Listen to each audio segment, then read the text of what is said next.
Last week, Murray began our series on the 10 Commandments, and he began with the first of those. So I'm going to be good and predictable and do the second and talk to you about idols.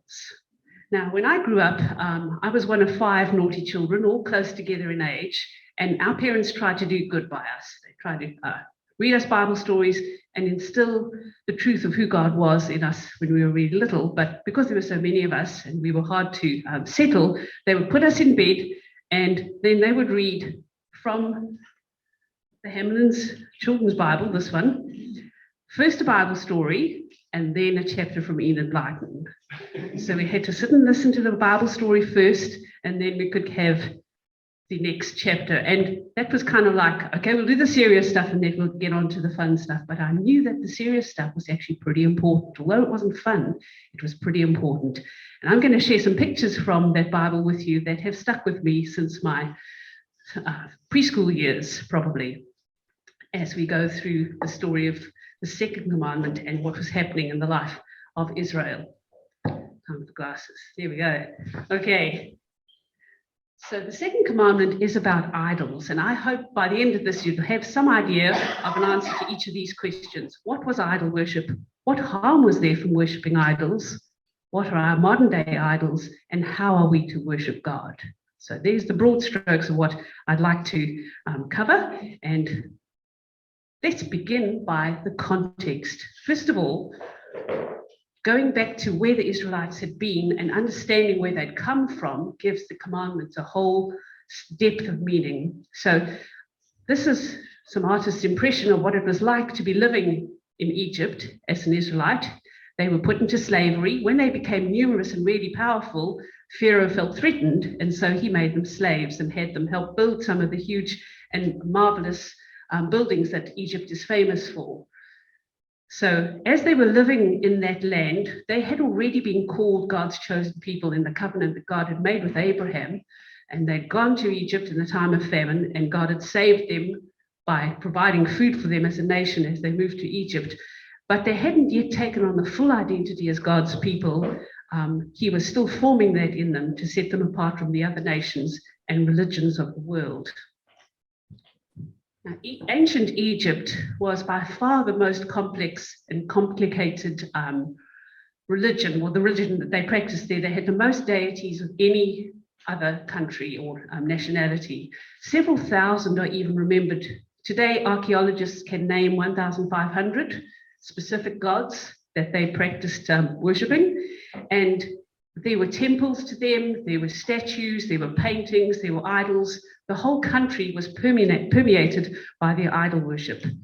So living in ancient Egypt so many thousand years ago, life was pretty scary and unpredictable. You could suddenly get sick and you wouldn't understand why. It would suddenly be a raging, climate of famine and no rain, and your crops would dry up and die, or your animals would all fall over and die of exhaustion and thirst. There were unexplained things that you had no control over, and so you needed to appeal to the gods to act on your behalf. And some of the gods were benevolent, but you still couldn't be sure that you could count on them to make life good for you. And other gods were spiteful, and you had to be sure to keep them happy because they would bring disorder to your life. So if you were a wise Egyptian, you'd have a whole host of gods that you would pay attention to and keep working on to appease them and make your life comfortable. A lot of the gods were pretty strange looking creatures. Many had a human form and an animal head or a bird head. Others were completely animals, and some were just a crazy hybrid. So this was the context that the Israelites had been living in for 430 years. So that's 16 to 20 generations. For them to hold on to the promises given by Abraham and his descendants was hard. They were surrounded by this very, very strong culture that was dominant and very evil. But God had a plan. He wasn't going to leave Israel there. He was going to continue to work out his rescue for them. And part of the plan was the plagues. So when I was a kid, I'm going to refer you to the Bible in a minute, the pictures of these plagues really stood out to me. Why such random things? Why did God do these 10 bizarre things all in a row? But he did have a plan, and his plan was to challenge some of the major Egyptian deities as they were understood in the minds of the Egyptians. So the first one not the first one, sorry, this is the second plague, the plague of frogs, the multitude of frogs. I remember lying in bed thinking about this, frogs jumping into my bed and under my pillow, and just, it was really freaky icky. I didn't like this one. But God chose this one to discredit the Egyptian goddess Hecht. I don't know how you say that, but she was powerless to do anything about this multitude of frogs. And when the frogs died and caused a great big stink in the land, it proved that this Egyptian goddess was completely useless. And then when the third and the fourth plague came, this was the plague of dust turning to lice, and then the fourth one, the swarm of flies. The Egyptian gods of Geb and Kepri were useless against that as well. And the Egyptians suffered mightily from itchiness and just thoroughly unpleasant atmosphere and life. And then God sent another plague. The fifth plague and the seventh plague were to directly oppose the god of fertility, that was Hathor, and Nut, the goddess of the sky. So God first sent a disease. The cattle fell over, grew ill and died. Nobody could understand why. And then plague 7 later, hail came in such vicious and large quantities that it killed all the remaining livestock and damaged the crops. So those gods and goddesses were proved useless. And then locusts, plague number 8, millions of locusts. Every square kilometer had several million, and they just descended on farms and destroyed the grain. And that was a slap in the face for these two gods, so God and goddess, Nepa and Nepri. They were powerless as the grain was destroyed by locusts. And then, who can remember what number 9 was? Anyone? Plague of darkness. So this was a slap in the face for the god Ra, who was the chief god, most powerful just behind Pharaoh, because impenetrable 3-day darkness enveloped the land, and the sun god could do nothing about it. So God was again proving his sovereignty and his powerfulness. And then the final plague, which was the death of the firstborn. Here, even Pharaoh suffered. His son was killed. And this was in contrast to chapter 1 of Exodus, when Pharaoh orders the death of babies and Moses was spared. If you remember back to the beginning of that story, now Pharaoh's own son is killed and he can do nothing about it. And at this point, Pharaoh says, "Get out of here, I've had enough of you," to shorten the story, and he sends all of Israel packing. And I'm just going to show you the next picture, because probably my favorite one in the whole Bible. God does this dramatic rescue and escape plan for Israel, leads them across the Red Sea, and he proves himself the one true, all-powerful, faithful God. And he asks Israel to trust him. So this God is one singular true God above all the many that they have come from seeing worshipped in Egypt. He can't be contained, he can't be confined, he can't be reduced to the image of a statue or a painting, he can't be limited to a temple or a room in a house. This is the one true God who was saying to Israel, "Trust me and believe in me." So they get to the other side of the Red Sea, and I'm just skipping over chapters and chapters of the Bible here, but God decided that he would shape these people. He would give them a moral shaping. He wasn't just going to give them an identity as a culture, but he was going to show them how to live and how to reflect his character. So he takes Moses up the mountain and he tells him what his moral will is for the people, how they are to live. And that's what we began with last time, the first of those commandments: you shall have no other gods before me. And then the second commandment: you shouldn't make any image. And we're going to come to the scripture of that in a moment. But yeah, these laws were the moral laws to form the heart of people's character. And he also gave them laws on how society should operate and their civil manners and civil matters, and then ceremonial law for how to worship him. So a great big wad of laws, 613, I think, in total, but we're just focusing on the 10 that we might call the timeless truths, the moral heart of how God asks us to behave. So now we're ready to look at the scripture. We won't get the Bibles out tonight because it's just these 2 slides. So Exodus chapter 20, verse 1. And God spoke all these words: I am the Lord your God who brought you out of Egypt, out of the land of slavery. You shall have no other gods before me. You shall not make for yourself an image in the form of anything in heaven above, or in the earth beneath, or in the waters below. You shall not bow down to them or worship them, for I, the Lord your God, am a jealous God, punishing the children for the sins of the parents to the third and fourth generation for those who hate me, but showing love to 1,000 generations of those who love me and keep my commands. What was Israel's response to this? So God gave these words to Moses. He came down and he told the Israelites about it. Moses went and told all the people Lord's words and laws, and they responded in one voice, everything the Lord has said, we will do. Unequivocal. They just said, yes, we will. He wrote down everything God said, and a couple of verses later, just repeated. He took the book of the covenant and he read it to the people. They responded and said, we will do everything the Lord has said. We will obey. So no gray areas here. They weren't still just thinking about whether they would or wouldn't do it. That was their wholehearted response. Then Moses goes back up the mountain, and I think you know what happens next. This is fast forwarding to Exodus chapter 32. The people get tired of waiting because Moses is gone for 40 days, I think. Yeah. And they go up to Aaron, his brother, and they say, this fella Moses, we don't know what's happened to him. He's just disappeared. Not good enough. Not good enough. Give us something we can see. We need something to lead us. So Aaron, being an agreeable chap, says, fine, bring me your gold earrings. And he takes that and he melts it and he shapes it into a golden calf. And he says to them, here are the gods that rescued you from Egypt. So that's fine. People think it may have been a wooden calf with gold overlaid, because earrings, you would have needed an awful lot to do that. But anyway, the golden calf, there it was. It's not incidental that he made a golden calf. It wasn't just, oh, let me think of an animal. Back in Egypt, the calf had special symbolism. The calf was special and sacred, and a golden calf was an even more sacred thing.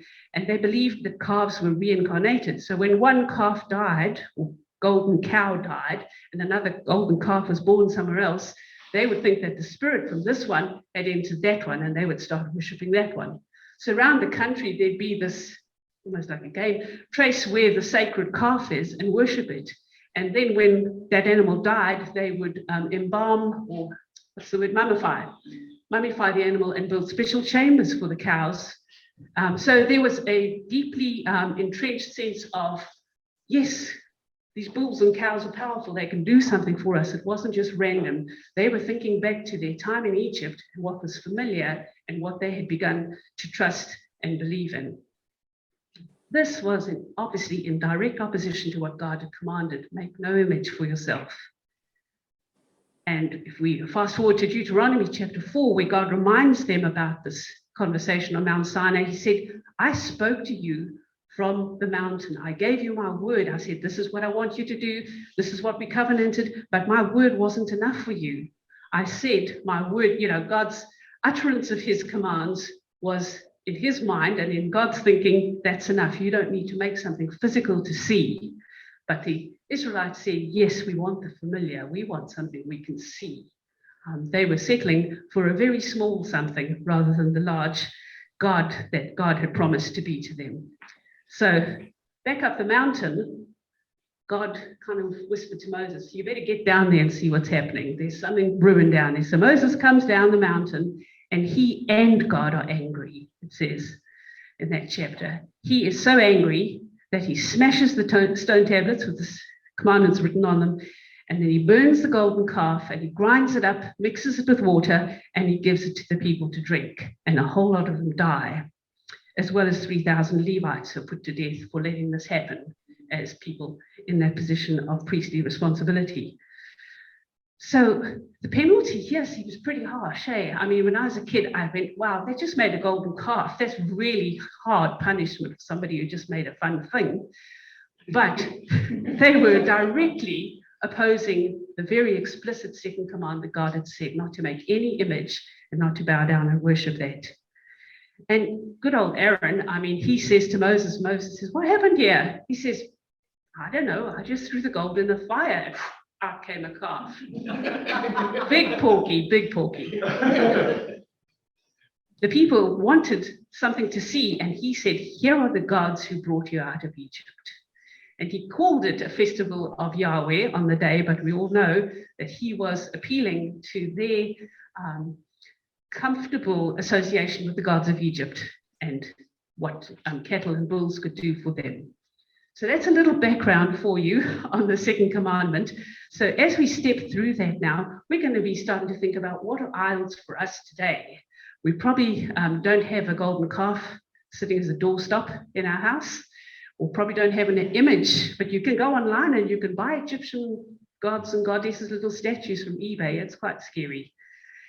It's not that far away, but it's probably not part of our everyday world that we have those kind of physical idols. But what are idols for us today? An idol is anything that takes the place of God in your life. It becomes a substitute for the truth. And in Romans, it's actually called a lie, not just an alternate, actually a lie. It's something we cling to, something that we crave, something that we desire or treasure more than God. It's something that we want to shape our life around. What do you think today's idols are, if we were to name them? This is a brainstorming session. Money. Money? Yeah. Any other thoughts? Facebook. Ooh, guilt. Vicky. Porn. Poor? Porn. Porn? P-O-W-E-R. Power. Ah, okay, yes, power, absolutely. Anything else? Career? Yeah. Yes. People can make an idol of their children. No. Not that we ever did, but. Yes, as Murray was saying last week, family can become an idol. One can be so enmeshed and involved with your own children or spouse or whoever's success that becomes everything, and you'll be all what you yearn for and desire more than anything else. As I was musing about what the idol would be that I could find very commonly in our society today, I did a lot of reading and thinking, and I came across this article. Oh, it got cut off. Sorry, the heading of that, it's weird, says self-worship is the world's fastest growing religion. And I thought that was a good summary, because the emphasis on the individual that has been in Western society for so many decades now has morphed into self-worship, and it's become a justifiable way to live, to maximize life for yourself, with you front and center stage. That same article had some interesting research. It was written by a Dutch person, Thaddeus, so it has to be good, huh? So the research, I think was done by Barna Institute, asked people, what is your highest goal in life? And 84% said enjoying yourself is the highest goal in life. Then they said, how can you make sure you enjoy yourself? And 86% said pursue the things you desire most. And the third question they asked was, is the statement true? To find yourself, look within yourself. And 91% of people said, yes, that's true. That's how you find meaning, find purpose, and find who you really are. Pretty scary, eh? I think that well summarizes the culture of self-worship.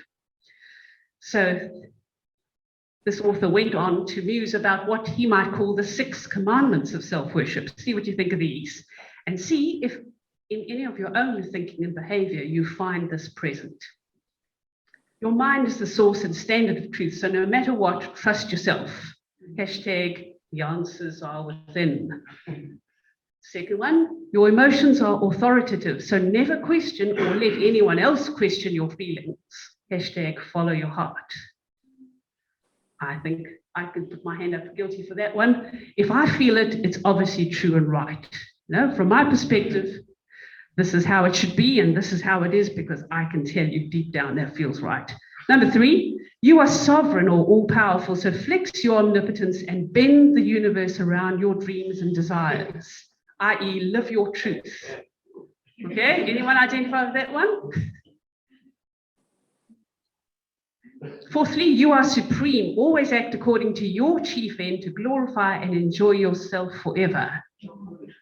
Anyone know what YOLO stands for? You only live once, yes. And does anyone recognize the rewording of the Westminster Catechism here? Man's chief end is to glorify God and enjoy him forever. So here we have our modern day revisiting of that. Our chief end is glorify and worship ourselves.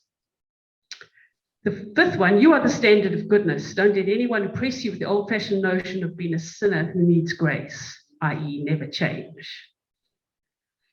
And the last one, you are the creator, so use that limitless creative power to craft your identity and purpose. Hashtag, authenticity, the buzzword of the moment, isn't it? That fell off the bottom. I can't explain these things, technology. So that's self-worship. Some pretty good commands, yes, some pretty good feel-goods. What's the problem with self-worship? It all feels quite right almost, doesn't it? Feels familiar. Do we find any problem with it? Yeah. Huge problems. Spot on. If we are our own source of truth, eventually we will drive ourselves crazy. If we try to be our own source of satisfaction, we will end up a miserable wreck. If we are our own source of standards of goodness and justice, we will become obnoxiously self-righteous. And if we only seek self-glorification, we will become shameful and distasteful characters in the extreme. So self-worship might feel like a comfortable old good thing to do, it suits me, but imagine everybody on the planet indulge full-time in self-worship. Anarchy. The biggest problem with self-worship is that we are not God. Wow. So what is the solution? Getting near the end now, you'll be pleased to know. We need to right-size ourselves. Now, Howard had words with me about this expression. I'll explain it. Think of ourselves in the right proportions, to think of ourselves in perspective. How do we do that? I think primarily by worshiping God.